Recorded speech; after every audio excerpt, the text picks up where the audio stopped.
Destin de femmes émigrées. De la Tchécoslovaquie communiste vers la France. Une histoire de femmes en quête d'un monde libre.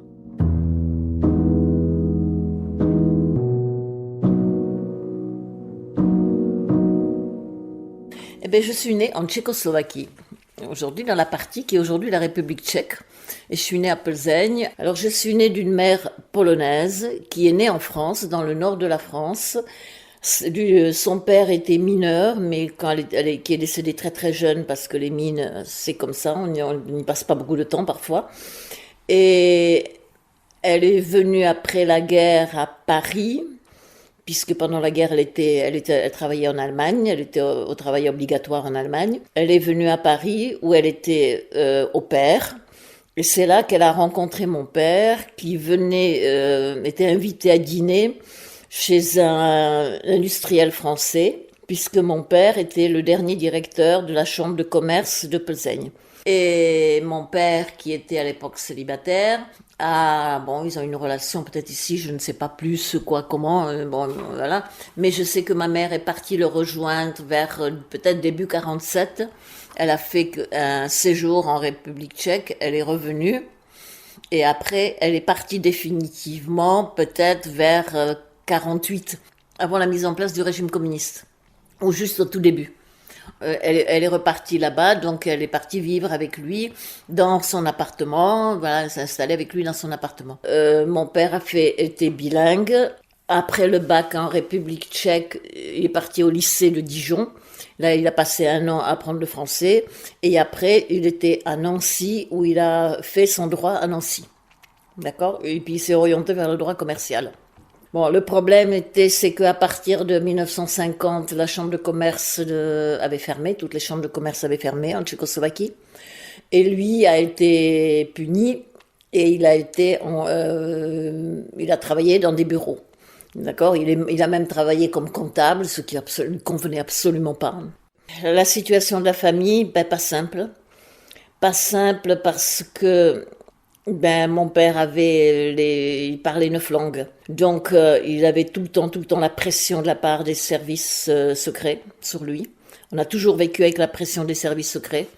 De toute manière, même plus tard, tout le temps, qui demandait qu'il collabore, parce qu'avec 9 langues, il est utile, hein, il était utile.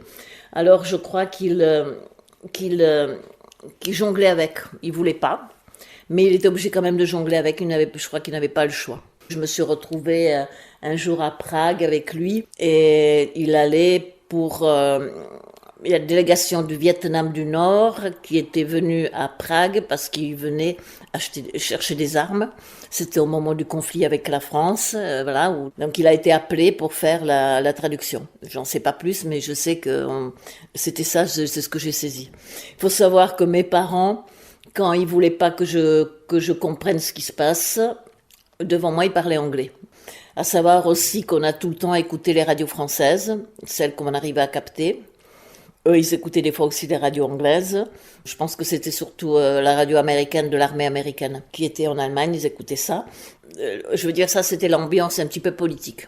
Ma mère n'a pas travaillé. Elle a commencé à travailler, je devais avoir 6-7 ans quand je suis allée à l'école. Bon, donc mes parents s'installent. Au départ, ils s'installent donc à Plzeň. Ils y restent, je dirais, je sais pas quel âge j'avais, peut-être de 3 ans, je sais pas. Je suis incapable de dire. Et ils ont déménagé après au nord de Plzeň dans un village.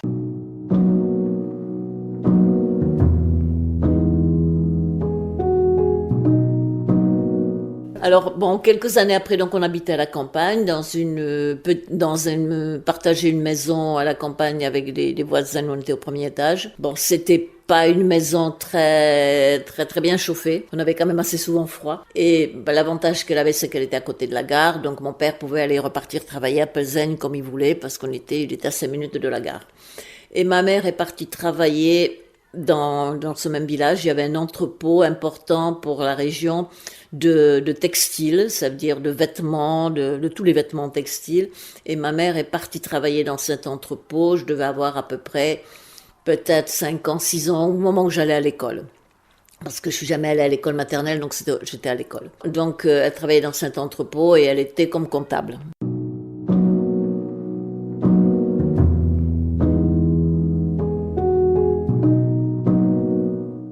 les bois, tout ça, j'adorais aller me balader dans les bois, j'adorais aller ramasser des champignons, ramasser des myrtilles, ramasser tout ce qu'on peut trouver dans les bois, aller jouer parce qu'on était quand même très très libre et on nous laissait dehors tant qu'on voulait à l'époque.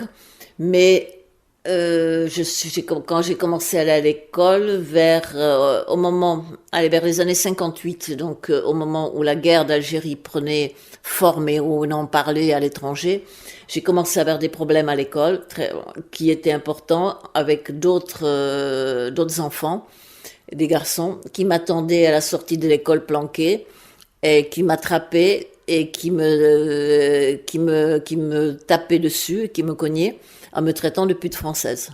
Parce que tout le monde savait dans le village que ma mère venait de France. D'accord? Et bon, parfois, elle aurait mieux fait de dire qu'elle était polonaise, ça aurait peut-être été mieux, mais elle ne le disait pas, bon, elle n'en parlait pas. Donc, je me suis retrouvée dans cette situation où je sortais de l'école et où, j'étais obligée de me défendre, j'étais obligée de me cacher, de me planquer pour pas être battue et pour pas me prendre ça. Ça veut dire qu'à 8 ans, je savais ce que c'était une pute, hein. C'est clair, hein?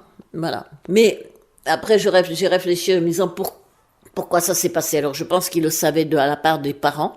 C'est les parents qui leur ont dit que la guerre d'Algérie, c'était bon, quelque chose de mal. Bon, ma famille le disait aussi, hein. Et ça, c'est la première chose. Et la deuxième chose, j'ai pensé maintenant plus tard qu'il y a aussi tous les films français qui passaient à l'époque où la femme était toujours considérée comme un objet.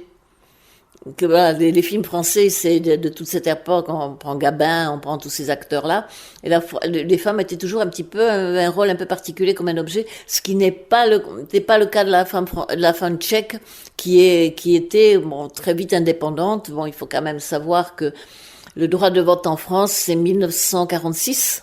Et bon, la République tchèque, on sait que c'est après 1918, hein. Bon, donc il y a quand même une différence. Quand je suis arrivée en France, l'avortement, ça n'existait pas, c'était interdit. Voilà. Donc, je pense qu'il y avait aussi quelque chose de cette ambiance de cette imagination qu'avaient les gens, voilà. Donc, ça, c'était mon enfance. Franchement, j'en avais marre, quoi, hein. Mes parents, leur relation s'est dégradée aussi beaucoup. Parce que je pense que ma mère y trouvait pas son compte du fait que elle pensait vivre et avoir épousé un directeur de chambre de commerce. Bon, c'était pas. Et puis la situation politique, elle était comme elle était. Il y avait toujours la pression de la part de la police qui était là. D'accord? Moi, je ne sais pas le nombre de fois qu'ils ont été interrogés ou appelés à la police. J'ai vécu quelques petits trucs désagréables aussi. Et mes parents, ça a éclaté entre eux. C'est ma mère qui voulait partir, qui a demandé le divorce. Et on a déménagé en ville. Donc, du coup, on a déménagé en Plzeň, où cette partie-là s'est complètement calmée. Je n'avais plus aucun problème avec personne à l'école. J'ai aussi, moi, changé d'attitude. Je me suis durcie. J'étais même des fois un petit peu arrogante, peut-être. Bon, j'avais 12-13 ans. Personne n'osait s'approcher de moi, personne n'est venu à m'embêter. D'accord, là, c'était terminé. Mais bon, ce que j'ai vécu là m'a quand même bien marqué parce que c'est quand même pas rien, quoi.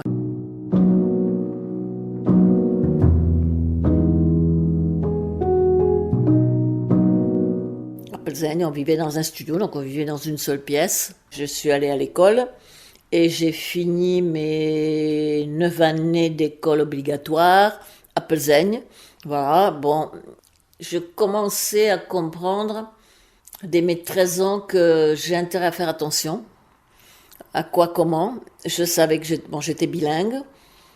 Un temps d'ailleurs, j'avais même refusé de parler le français. Mais bon, ça m'est vite revenu. Puisqu'on est quand même venu en France déjà avec ma mère. On est venu en 56, mais pour aller voir mes grands-parents maternels. On est venu en 59 que toutes les deux. Et en 63, je suis venue toute seule. D'accord, donc j'avais 13 ans, j'ai pris mon petit train à Plzeň. Et je suis arrivée, j'ai fait Plzeň-Paris en train. Ça faisait à peu près, pratiquement, allez, on va dire 16 heures de train. Donc je venais en France et donc le français m'est revenu automatiquement. J'ai eu une période d'1 an où j'arrivais plus à parler français. Je pense que c'était le traumatisme de ce que j'avais vécu à la campagne. Donc j'ai repris le français, sauf que quelques temps après, quand j'avais à peu près 14 ans, on va se dire que les fonctions, je sais pas, les services jeunesse de la ville de Pesaigne commençaient à être intéressés et me demandaient d'accompagner des délégations qui venaient de France. D'accord? De les accompagner, de leur faire le tour de la ville, et puis de leur montrer la ville, et d'aller avec eux à tel endroit comme il était prévu, à l'heure qu'il était prévu, etc. Donc là, j'ai commencé à me dire que j'étais une femme, que j'avais mon petit air slave, et que la police se serait peut-être intéressée par mes capacités, on va dire ça comme ça, hein, de femme, d'accord? Et le fait que j'étais bilingue. Bon. Plusieurs fois, on m'a demandé ça. Et ils faisaient pression sur ma mère. Alors, bon, moi, les pressions qu'ils ont fait quand mes parents vivaient ensemble, je ne les connaissais pas. Je les sentais, mais je les connaissais pas. Ils ont fait pression sur ma mère, ça je le sais, parce que j'ai même vu arriver des policiers à la maison. Et donc, je me suis dit, bon, là, pas terrible pour toi. Qu'est-ce que tu vas faire? J'ai fini les 9 ans d'école obligatoire. Et comme si par hasard, personne n'était intéressé par le fait où je voulais faire des études, où je voulais pas faire des études. Bon, j'avais pas des notes extraordinaires à l'école parce que la dernière année, j'avais lâché. Très sérieusement, j'ai lâché parce que dans ma tête, quand j'avais 14 ans, je me dis non mais je peux pas rester là. Je peux pas rester là, c'est trop, je vais être trop une marionnette, c'est pas possible. Je ne veux pas servir le régime, je ne veux pas, non. Je veux pas servir quelqu'un d'autre, je vais être indépendante, quoi. Bon, c'était pas simple à décider. Donc, je suis venue en France, j'avais 13 ans voir ma grand-mère. J'ai passé un mois dans une famille à Paris.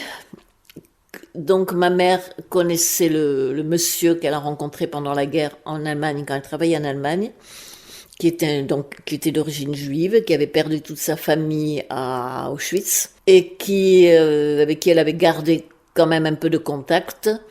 Qui m'ont accueilli pendant 3 semaines pendant les vacances chez eux. Et je suis toujours en contact et j'ai toujours amis encore avec les enfants qui avaient à peu près mon âge. Donc donc on est devenus amis. Voilà, on a passé quelques petits moments de jeunesse ensemble.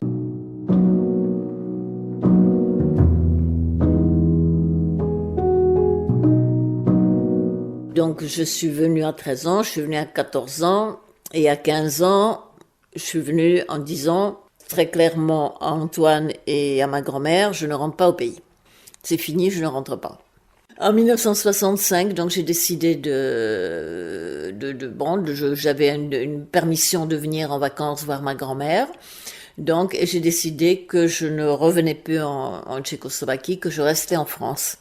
Ma mère était au courant, elle souhaitait aussi revenir en France. Mon père, je ne lui en ai pas parlé parce que je ne voulais pas compliquer la situation plus que ça. D'accord, bon. Et puis il avait déjà une fille qui est ma demi-sœur qui vivait aux États-Unis. Bon, je voulais pas en rajouter, donc je lui en ai pas parlé. Et donc je suis partie au mois de septembre 65. J'ai quitté la Tchécoslovaquie. Je suis revenue à Paris chez l'ami de la jeunesse de ma mère. Et maintenant, qu'est-ce qu'on fait?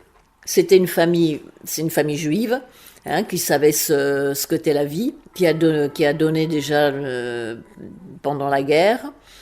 Avec un avantage, c'est que elle était un petit peu liée à des représentants de l'État, à l'époque je ne citerai pas, des représentants de l'État en France, donc je savais que j'étais en sécurité, que je n'aurais pas des problèmes par exemple d'expulsion. Bon, je les aurais pas eu de toute manière, parce qu'à l'époque, un citoyen de l'Est, on l'expulsait pas. On était complètement dans une autre situation politique qu'aujourd'hui. Donc je suis restée en France, j'étais sans papier, parce que mon visa, il était que de 2 mois. D'accord? Donc à partir de là, j'avais un passeport, mais bon, je me suis jamais fait contrôler. Donc j'étais sans papier. Et maintenant, qu'est-ce qu'on fait? Alors, la famille où j'étais ont essayé de me trouver une école, que je puisse aller à l'école, sachant que la scolarité en France, elle est jusqu'à 16 ans. Je ne savais pas écrire le français, hein. Bon, ni le lire, mais le lire, je l'ai appris toute seule, ça c'est pas besoin de... Mais écrire, je savais pas l'écrire. De trouver une école, sauf qu'aucune école ne pouvait me prendre sans l'autorisation des parents. Et ça, je pouvais pas l'avoir, l'autorisation des parents. Donc, j'allais pas à l'école. Bon, on fait quoi? Bon, et alors ça, c'est terminé que j'étais dans une famille qui était amie de cette famille-là. J'étais au père et je me suis occupée donc des enfants. J'aidais dans la maison. Et j'ai pris des cours particuliers de français. J'ai commencé comme ça. Voilà. Je suis restée dans cette famille pendant plus d'un an. Un an, on va dire 14 mois à peu près. Voilà, jusqu'à l'arrivée de ma mère qui a demandé à partir et à quitter la Tchécoslovaquie, à qui à l'époque on a donné l'autorisation de partir et qui est venue au mois de octobre 66 à peu près.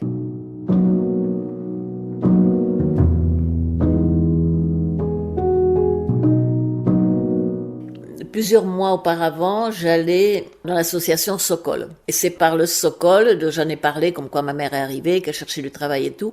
Et on m'a dit, ah oui, mais dans telle et telle entreprise qui appartient à un Tchèque, qui est à Versailles, on cherche justement quelqu'un, une comptable, ça serait bien, voilà. Donc ma mère a été embauchée dans cette entreprise-là, où le propriétaire de l'entreprise était tchèque, mais il était aussi de Plzeň. Souvent, j'ai travaillé souvent dans des magasins comme vendeuse, surtout dans des périodes de vacances, de Noël, de janvier, tout ça. Donc j'ai fait ça, voilà. Et puis à un moment aussi où on m'avait demandé de faire des photos de vêtements de mode. Bon, c'était pour du prêt-à-porter. C'était le début du prêt-à-porter à l'époque. Bon, ça m'amusait pas follement, mais ça payait bien. J'étais souvent au quartier latin. Je sortais beaucoup. D'accord, personne m'a jamais contrôlé les papiers. Alors, j'avais une autorisation de séjour à chaque fois de 3 mois, pas plus. On ne me donnait pas plus. Je ne sais pas pourquoi. Ma mère, elle avait une autorisation de séjour plus importante, moi, moins importante. C'était 3 mois. Bon, j'avais quand même 16 ans et demi. Quand j'ai eu les papiers à peu près, oui, la première autorisation de séjour, ça avait 16 ans et demi. Mais bon, j'étais indépendante. On m'a appris à être indépendante très tôt. Et c'est là, par une amie, que j'ai rencontré un jeune homme, qui à l'époque avait 22 ans, on va dire ça comme ça, et qui était dessinateur industriel, et ben on a eu une relation ensemble. Donc j'avais 17 ans, oui, j'avais 17 ans. Il venait des Landes. Hein, bon, il était d'origine émigrée aussi parce que il était italo-espagnol. Lui en a eu marre au bout d'un moment que j'aille tous les 3 mois à la préfecture de police demander l'autorisation de séjour. Il a dit, bon ben je t'épouse.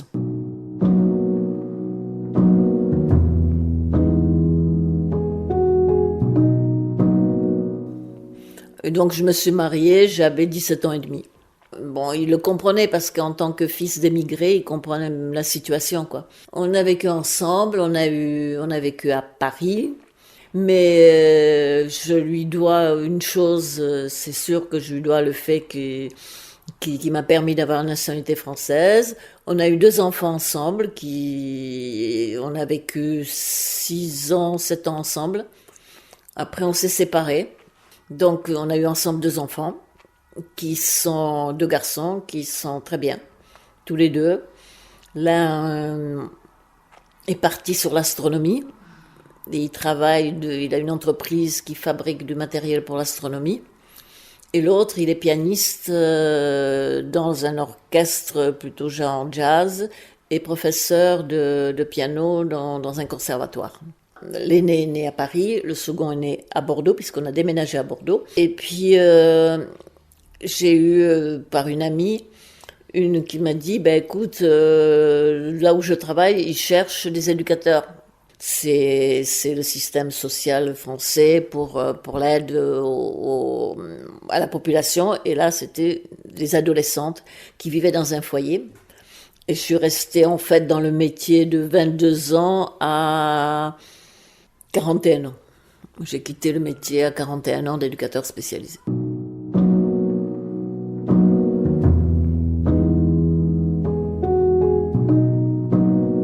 Moi, j'avais envie d'aller en Tchécoslovaquie, enfin, d'aller voir mon père et d'aller à Plzeň, sachant que j'avais la nationalité française, que apparemment ça posait pas de problème que j'y aille. Je me suis renseignée, le consulat n'était pas contre.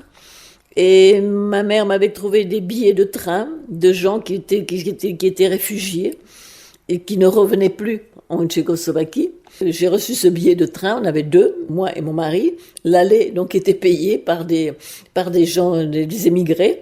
Et on est allés tous les deux en Tchécoslovaquie. On est resté à peu près une dizaine de jours parce que comme j'avais mon bébé qui avait 6 mois, bon voilà, qui était avec ma mère, je voulais pas le laisser trop longtemps toute seule. Voilà.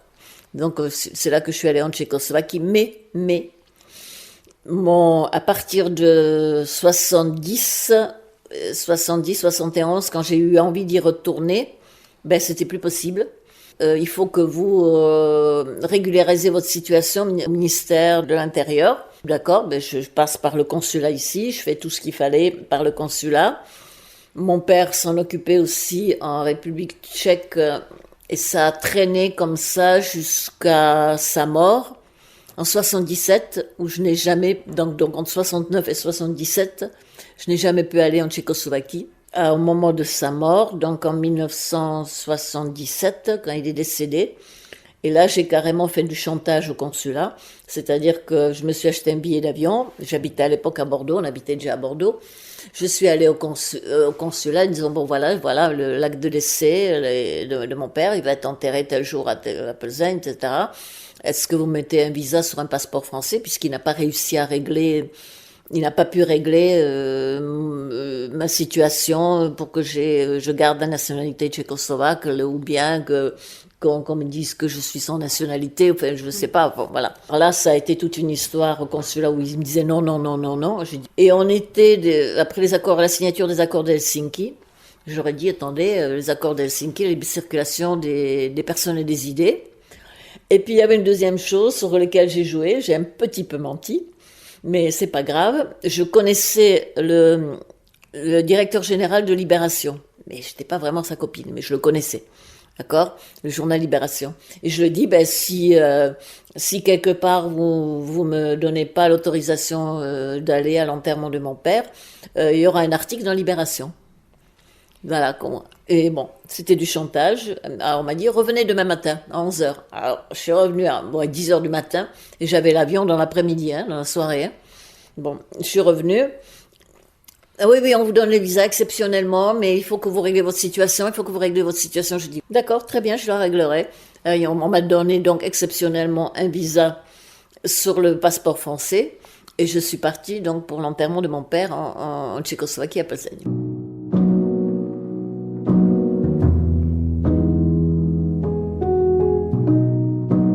Bon, donc je disais qu'à partir de 72 jusqu'en 91, donc je travaillais comme éducatrice spécialisée. J'aimais bien ce métier à l'époque. La France était autre qu'aujourd'hui, elle était beaucoup moins multiculturelle qu'elle est aujourd'hui. Là, j'ai travaillé avec des filles, dans des foyers où il y avait que des filles, dans des foyers où il y avait que des garçons, dans des instituts médico-pédagogiques, où on aidait un petit peu à avancer humainement. J'ai rencontré des jeunes et des personnes qui étaient fort intéressantes. Et j'ai bien aimé ce métier. Ça a commencé à changer dans les années, justement, un petit peu avant les années 90, j'ai senti un changement. Et bon, je réfléchissais quoi faire. Et on m'a proposé, par une amie, qui m'a proposé de travailler dans un cabinet de ressources humaines. Donc, j'ai aidé ces personnes à retrouver du travail. J'ai fini donc ma carrière professionnelle en 2013, oui. Et depuis, je suis interprète. Alors, j'ai fait le tribunal, parce que mon passé d'éducateur m'a servi aussi à ça. J'ai fait pas mal de suivi des procès où j'étais traductrice. Je fais le tchèque et le slovaque.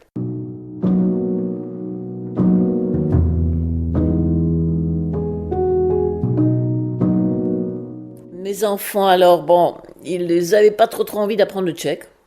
Après, ils l'ont regretté, quand ils ont été plus adultes, ils l'ont regretté, mais donc, quand je leur parlais tchèque, ils n'avaient pas trop envie de me répondre. Ils disaient, bon, tant pis pour vous, on fait comme on peut. Surtout que j'étais entourée que de Français. Alors, c'était pas évident, parce que tout d'un coup, moi, je me mettais à leur parler avec une autre langue, et j'avais personne autour de moi qui parlait le tchèque, il n'y avait que moi. En ce qui concerne la communauté tchèque, tant que je suis restée à Paris, en effet, je fréquentais le Sokol. Ce qu'il y avait, c'est qu'à un moment donné, je me suis aperçue qu'il existait une revue qui s'appelait Sviedetství. D'accord? Je ne sais pas comment je l'ai su, par qui je l'ai su, si. Et j'ai rencontré Pavel Tigrit. Voilà. Donc j'ai eu l'adresse, c'était rue des Petits Champs, là-bas, de ce côté-là. Et donc j'ai eu l'adresse, je suis allée le voir, et à chaque fois que je venais à Paris, j'allais le voir. Et après j'étais abonnée à Sviedetství pendant des années. J'ai gardé les numéros de Sviedetství et je les ai donnés au Centre culturel tchèque. Et j'avais quand j'allais à Paris, je venais discuter avec Pavel Tigrit, c'était avec plaisir. Depuis, j'ai d'ailleurs appris qu'en fait, il était surveillé par la police, par le service secret tchèque, juste en face de chez lui. Donc j'ai dit, c'est bien, mais ils m'ont vu arriver, ils m'ont vu partir, peut-être. Bon, peut-être pas. Mais ça, c'est assez drôle, quoi. C'est quelqu'un de très bien.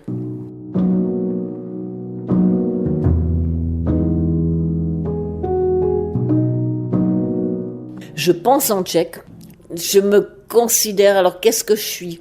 En fait, je me sens pas non plus française pour une très simple raison, c'est que ma mère n'était pas française, elle était polonaise, il faut pas oublier. Elle était pareil d'une famille d'émigrés. Alors je me sens, la France est le pays d'accueil. C'est vraiment, vraiment un pays d'accueil. Je n'ai rien à lui reprocher de ce côté-là. Bon, il y a eu parfois j'ai eu quelques propos anti-émigrés que je me suis pris sur la figure aussi. Je pense que profondément, je me sens tchèque. Même si, quelque part, je pense que j'aurais des difficultés à vivre en Tchéquie, parce que j'ai une chose, c'est que je vis à Paris, et à Paris, je vis avec le monde entier. Peut-être qu'on ne comprendrait pas. Bon, si j'habitais Prague, oui. Je pense que oui. Mais c'est la même chose ici dans les petites villes. Hein. Je veux dire, dans les petites villes, il y a plus on va dire que les gens se protègent plus contre les étrangers que dans les grandes villes. Donc, voilà. C'est dommage, parce que c'est un pays que j'aime. Clairement, c'est le mien. Voilà. Mais je me sens peut-être beaucoup plus protégée ici. En France. Ça paraît bizarre, mais c'est comme ça. Oui, je suis une émigrante quand même. Je vis dans un immeuble où 80% sont des émigrés. C'est Paris, c'est pas la France, c'est Paris. Ma décision de quitter le pays, ça a été une manière de me protéger, de me sauver. J'aurais pas pu tenir là-bas parce que j'aurais été pressée un peu de partout. J'ai fait le meilleur de choix que je pouvais faire, quoi. Celui de vivre et de survivre. Voilà.